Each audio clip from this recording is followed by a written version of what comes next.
हमारी जो आला अदलिया है उन्होंने जो फैसले दिए हैं उन्होंने बहुत हमारे लिए राह हमवार की। फवाद चौधरी बादशाह है। फवाद चौधरी का तो मुकाबला ही कोई नहीं। वो चाइना को तो मैंने इन्फॉर्म किया था कि सीपेक अथॉरिटी चेयरमैन जो है वो बदल रहे हैं। से ज़्यादा ऑर्गेनाइज इदारा उस मुल्क का हो वो उसी से खौफ महसूस करे और कोशिश ये करे कि मुल्क को ऐसे चलाया जाए कि उनको जितना दूर रखा जाए। सीपेक के प्रोजेक्ट्स के अंदर शराकत दारी करना चाहते हैं, सरमायाकारी करना चाहते हैं, वो वेलकम है। आज हमारे साथ मौजूद हैं वफाकी वज़ीर बराए मनसूबाबंदी असद उमर साहब। बहुत शुक्रिया सर टाइम देने के लिए। सबसे पहले ये बताइएगा कि सिविल मिलिट्री एक कंबाइन एक टीम बनती है NCOC। बतौर वफाकी वज़ीर क्या आपको यहाँ से सीखने के लिए मिला? क्या कोई मुश्किलात थी? दोनों डिफरेंट अदारे थे, डिफरेंट लोग थे, कोई मुश्किलात आई या आसानी से ये चीज़ चलती रही? नहीं, मुश्किलात तो बिल्कुल भी नहीं हमें देखने को मिली। और मेरे ख्याल में एक बहुत अच्छा मॉडल भी है पाकिस्तान के लिए। मैं कई दफ़ा बोल चुका हूँ कि एक अजीबो-गरीबी ज़हनियत होगी जो ये बोलेगी कि मुल्क का एक लीडरशिप हो एक, और वो भी पाकिस्तान जैसा मुल्क जिसके इतने चैलेंजेस हों और वो जो सबसे ज़्यादा ऑर्गेनाइज इदारा उस मुल्क का हो वो उसी से खौफ महसूस करे और कोशिश ये करे कि मुल्क को ऐसे चलाया जाए कि उनको जितना दूर रखा जाए।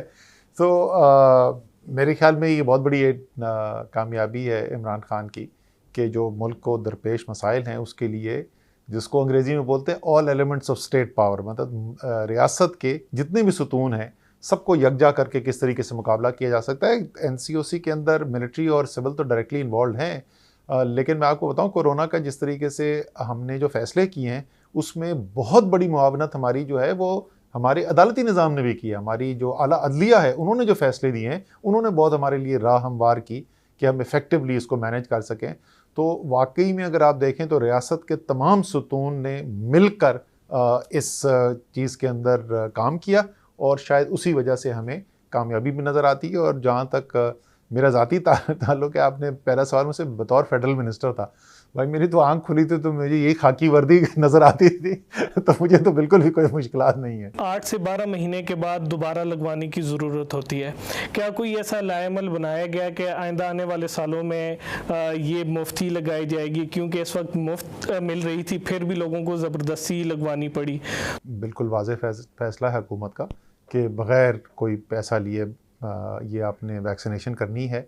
कुछ लोग जो हैं जो ज़ाती कारोबार के लिए या तालीम के लिए सफ़र करना चाहते हैं और उनको कोई ख़ास दूसरे मुल्क की वीज़ा रिक्वायरमेंट है उसके ऊपर सिर्फ चार्ज किया जा रहा है। अदरवाइज़ जो सेहत की आपकी हिफाजत के लिए जो ज़रूरत है वो तमाम मुफ्त में की जाएगी।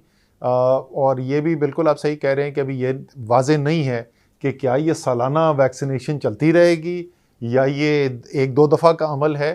तो इसलिए बुनियादी रिसर्च भी हो रही है पाकिस्तान के अंदर और कोशिश ये भी की जा रही है कि हम खुद इस वैक्सीन की डेवलपमेंट कर सकें और ज़्यादा से ज़्यादा हिस्सा जो है उसका वो मुल्क के अंदर ही बन सके। अभी आपको पता है कि बल्क वैक्सीन मंगवा के उससे तो कंसाइनों के साथ हमारा एग्रीमेंट हुआ है, लेकिन हम चाहते हैं कि उससे भी ज़्यादा बुनियादी सतह के ऊपर वैक्सीन की तैयारी का काम पाकिस्तान के अंदर ही हो ताकि अगर आगे करना भी पड़े तो पाकिस्तान के ऊपर मईशत पे इतना बोझ न पड़े। बरतानिया ने अभी तक पाकिस्तान को रेड लिस्ट में रखा हुआ है।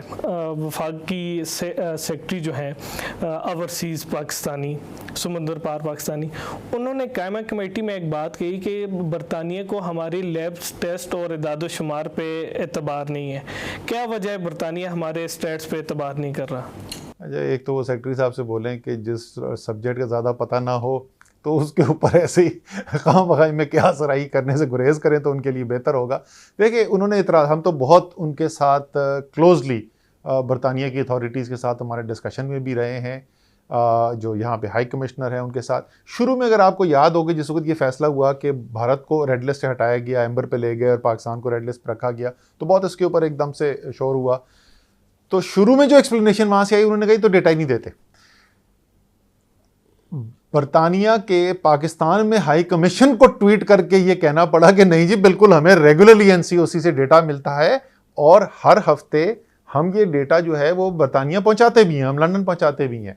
उसके बाद अब वो आगे बात जीनोम सीक्वेंसिंग की। यार, जीनोम सीक्वेंसिंग को ट्रैवल के साथ लिंक करना, कोई और दुनिया का मुल्क नहीं है जिसको लिंक करता है। चले सिर्फ पाकिस्तान की तो बात छोड़ देना, कोई दुनिया का मुल्क जो है वो अपने इस फैसले के अंदर कि किसको रेड लिस्ट पे रखना या नहीं रखना, वो जीनोम सीक्वेंसिंग को नहीं करता। और अगर उसको करना भी चाहें आप, तो इस वक्त एम्बर लिस्ट में मुल्क मौजूद हैं जो पाकिस्तान से कहीं ज़्यादा कम जीनोम सीक्वेंसिंग कर रहे हैं, लेकिन वो एम्बर लिस्ट पे हैं। वो फिर उन्होंने कहा कि नहीं जी, यहाँ तो टेस्ट जो हैं वो उतने नहीं हो रहे और इससे ज़्यादा बीमारी है। ये तो दुनिया में तमाम दुनिया ये एक्नॉलेज करती है। आपने भी टर्म सुनी होगी एसिम्प्टोमेटिक। तो ये क्या दुनिया में वाकई में बशमूल पाकिस्तान के ऐसे लोग हैं जिनको हो सकता है मर्ज हो और उनका टेस्ट ना हुआ हो, लेकिन हमने जो उनको प्रपोजल दिया था, ये तो आम आबादी की बात है ना। बरतानिया को तो फिक्र इस बात की है कि जो जहाज़ पर चढ़कर हमारे पास आ रहा है, क्या उसको तो कोई वबा नहीं है। और वहाँ पे हमने उनको रेकमेंड किया भाई चढ़ने से पहले PCR टेस्टिंग करवाई जाए, उतरने के बाद दोबारा टेस्टिंग करवाई जाए, वो फुल्ली वैक्सीनेटेड हो। मतलब हर हिफाजती तदबीर जो अपनाई जा सकती है वो हमने कहा है कि बिल्कुल आप लगवाएं और हम इसको सपोर्ट करेंगे। आपके पास कोई डेटा ऐसा मौजूद हुआ है, क्योंकि बड़ी तेज़ी से कोरोना की वैक्सीनेशन हो रही है, कि जिनको डबल डोज लगी हो और उनमें कोरोना की वजह से हलाकतें हुई हो, ऐसा कोई डेटा अभी तक इकट्ठा हुआ है? हलाकत का मेरे पास नहीं है, लेकिन री इन्फेक्शन का डेटा जो है, इसको ब्रेक थ्रू एनालिसिस कहते हैं। वो ब्रेक थ्रू केसेस यानी आपको दोनों वैक्सीन लगी हुई थी और उसके बाद हो गया, वो होता है, सारी दुनिया में होता है। लेकिन ये हमने पब्लिकली शेयर भी किया था। आपकी जो हिफाजत है वो 3 गुना बढ़ जाती है। मैं पाकिस्तान की डेटा की बुनियाद पे बता रहा हूँ, आलमी नहीं। पाकिस्तान के अंदर भी हमारा जो डेटा है वो ये बताता है कि अगर आपने 1 डोज लगाई हुई है तो आपका वबा होने का, लगने का ख़तरा, कोरोना होने का ख़तरा आपका 3 गुना कम हो जाता है। और अगर आपने 2 डोज लगाई हुई है तो वो 10 गुना कम हो जाता है। तो हो सकता है, लेकिन उसके चांसेस होने के बहुत कम हो जाते हैं।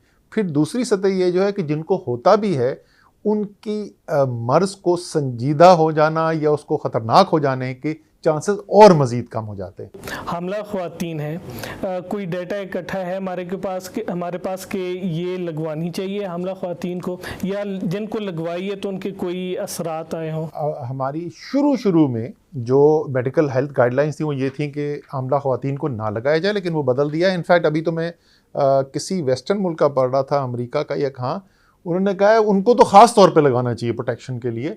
तो और कोई उनके साइड इफ़ेक्ट्स में फ़र्क नहीं है। जो दूसरे नॉर्मल लोग, जो कोई और दूसरी जो ख़वातीन हैं जो हमला नहीं है, उनमें और उन ख़वातीन में कोई फ़र्क नहीं इसको ज़्यादा, क्योंकि और ख़ास तौर पे ठीक आप कह रहे हैं कि क्योंकि शुरू में गाइडलाइन मुख्तलिफ थी और अब बदली हैं, तो इसमें ज़्यादा इसके अंदर आगाही करनी चाहिए। और मसला आपने देखा होगा कि ये जो जाली सर्टिफिकेट बनाते हैं बग़ैर वैक्सीनेशन के, इस तरह के भी केसेस सामने आ रहे हैं। तो इसको ऐसे सर्टिफिकेट को कैंसिल करने के लिए कोई निज़ाम बनाया है या अभी तक कुछ कैंसिल भी हुए हैं? आज हमने NCOC में FIA वालों को बुलाया हुआ था इसी टॉपिक के लिए। तो उन्होंने बताया कि अभी तक केसेस जो आए हैं, FIRs भी कटी हैं, जेल भी गए हैं बंदे।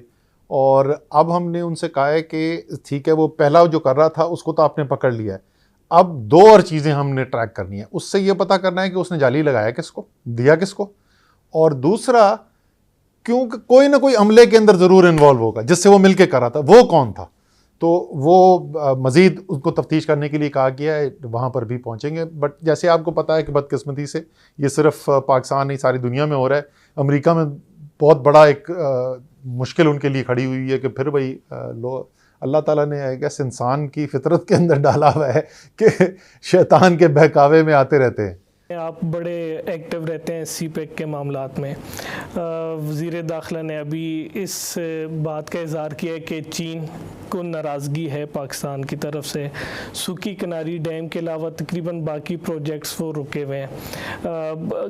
आसिम सलीम बाजवा साहब को भी हटाया गया। क्या ये चीन की नाराज़गी की ही चैन थी और दोबारा काम अभी तक शुरू क्यों नहीं हो सका? मेरे ख्याल में थोड़ा सा आप उनको सियाको सबाक के बाहर कोट करें। शायद उन्होंने ये बात जो है वो सिर्फ हिफाजती इंतज़ामात, जो भी दासू के केस के अंदर जो हमला हुआ था, वो उस कॉन्टेक्स्ट में बात कर रहे थे। उन्होंने CPEC से या चीन मजमूई तौर पे नाराज़गी की बात उन्होंने नहीं की है। मैं तो बराह रास्त डील करता हूँ, तो मुझे पता है कि ऐसी कोई नाराज़गी नहीं है। और ये भी आपको जिसने भी कहा है कि प्रोजेक्ट रुके हुए, ये भी बिल्कुल आपको गलत इन्फॉर्मेशन मिली है। अरबों डॉलर के प्रोजेक्ट्स के ऊपर काम हुआ है इसी हुकूमत के होते हुए। ये जो मगरबी राहदारी थी, जो सीपेक की उसमें तो ज़्यादातर काम हुआ ही हमारी हुकूमत के बाद है। जब तक हमारी हुकूमत आई थी कोई पाकिस्तान के अंदर सीपेक का सनती जोन नहीं था। अब फैसलाबाद काम कर रहा है, रशकई काम कर रहा है, धाबजी सिंध गवर्नमेंट किसी वक्त भी अवार्ड करने वाली है, तीसरा इंडस्ट्रियल जोन बनने वाला है। ज़राअत जो है वो सीपेक का हिस्सा नहीं थी, अब ज़राअत सीपेक का हिस्सा बन चुकी है। साइंस एंड टेक्नोलॉजी नहीं थी, साइंस एंड टेक्नोलॉजी बन चुकी है, और अगली जेसीसी के अंदर इंफॉर्मेशन टेक्नोलॉजी भी सीपेक का हिस्सा है। तो सीपेक की तो जो हमारी ताउन है चाइना और पाकिस्तान का, उसमें बहुत वसअत आई है पिछले 3 साल के अंदर। और आसिम बाजवा से कोई ताल्लुक दूर दूर का, बेचारे चाइना वाला, वो चाइना को तो मैंने इन्फॉर्म किया था कि सीपेक अथॉरिटी चेयरमैन जो है वो बदल रहे हैं। खित्ते की सूरत तब्दील हो रही है, अफ़गानिस्तान में एक और नई हुकूमत आने का इम्कान है, नई हुकूमत आ रही है, चीन भी सरमायाकारी करना चाह रहा है, तो क्या पाकिस्तान, चीन अफ़गानिस्तान को भी सीपेक का हिस्सा बनाएगा, उसे ऑफ़र करेगा? अवलीन तो ये हमारी ख्वाहिश इस बात पे है कि हम उनको अपना ही समझते हैं और हमारे वो भाई बहन हैं, लेकिन पाकिस्तान का भी फ़ायदा इसी के अंदर है कि अफ़गानिस्तान के अंदर अमन हो। और ये बिल्कुल आप दुरुस्त कह रहे हैं कि चाइना और पाकिस्तान दोनों कह चुके हैं कि सीपेक के अंदर हम तमाम दुनिया, सिर्फ अफ़गानिस्तान है, हम तो कहते हैं अमेरिका, यूरोप, जो भी सीपेक के प्रोजेक्ट्स के अंदर शराकत दारी करना चाहते हैं, सरमायाकारी करना चाहते हैं, वो वेलकम है। लेकिन ख़ुसूसी तौर पे अगर अफ़गानिस्तान में अमन आता है तो ये पूरी पट्टी खुल जाती है आपके लिए। यहाँ पे पाकिस्तान में सीपेक का बेस लेकर गवादर है और बाकी जो कनेक्शन है उसको अफ़गानिस्तान के ज़रिए, सिर्फ अफ़गानिस्तान नहीं बल्कि सेंट्रल एशियन स्टेट्स जो हैं वहाँ तक भी पूरा पहुँचा जा सकता है। तो ये वाकई में मेरे ख़्याल में पाकिस्तान के लिए उमूमी तौर पर और सीपेक के लिए ख़ुसूसी तौर पे मेरे ख्याल में बहुत ही खुशाइंद बात होगी अगर अफ़गानिस्तान के अंदर अमन बहाल हो जाए। पीटीआई के हमेशा से ओपनिंग बैट्समैन रहे हैं, तो हमेशा से मईशत के बारे में भी कोई सवाल होता है तो वो आपसे ज़रूर पूछा जाता है, अभी तक महंगाई पे कंट्रोल क्यों नहीं हो सका? देखिए, महंगाई के ऊपर एक से ज़्यादा वजूहात बनी हैं। सबसे पहली वजह जो बनी वो तो ये थी कि आपको जैसे पता है कि एक तारीख़ी खसारा आखिरी साल विरसे में मिला हमें, और वो तो बिल्कुल जैसे जैसे इलेक्शन करीब आ रहा था तो हालात मज़ीद से मज़ीद ख़राब होते चले गए। 2015-16 के अंदर खसारा 6 अरब डॉलर था, 16-17 में वो 12 अरब डॉलर हो गया, और 17-18 में वो 20 अरब डॉलर हो गया, और जो आखिरी 3 महीने थे तहरीक इंसाफ की हुकूमत आने से पहले उसमें माहाना 2 अरब डॉलर हो रहा था, यानी वो 24 अरब डॉलर सालाना के पेस के ऊपर चला गया था।